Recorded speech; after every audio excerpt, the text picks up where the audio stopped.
Good evening, students. So today we'll be discussing something about force due to continuous distribution of charge. And this is the last topic of this chapter, your unit 1, chapter 1. Okay, so listen carefully.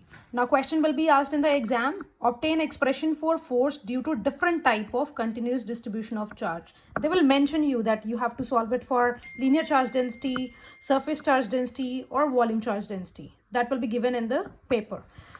Let us suppose firstly we have to prove it for linear. Linear, that means one-dimensional distribution of charge. For one-dimensional, of course, we will be needing only one axis. So I'm considering the case of a rod here, which is AB. AB is the rod, and the charge on the entire rod is given to as positive. And in the same way as I have explained you there during various charge densities when I have explained the previous video, I'll be taking only this section, and the entire length of the rod is L, small l, but this section is having length as DL. Okay, and I will consider a point P on which Q0 charge is there. So I want to calculate force because of this Q0 charge.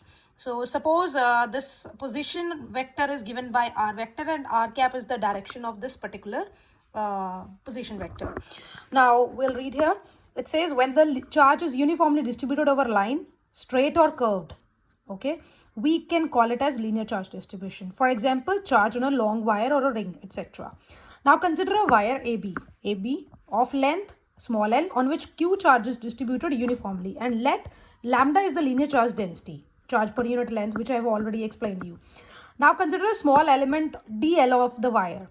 Charge on the element is given by, I already explained you, lambda is dq by dl. On cross multiplication, you will get dq as lambda dl beta.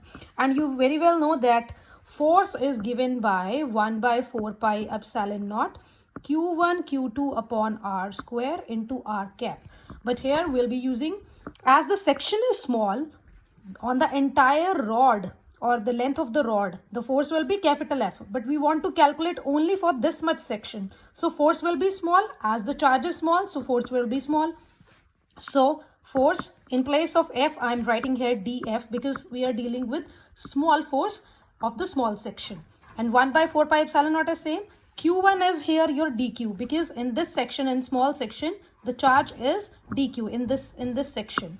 And then Q2 is your Q0 basically, which is at point P. And then R square is same and R cap is same. Now this is the small work done.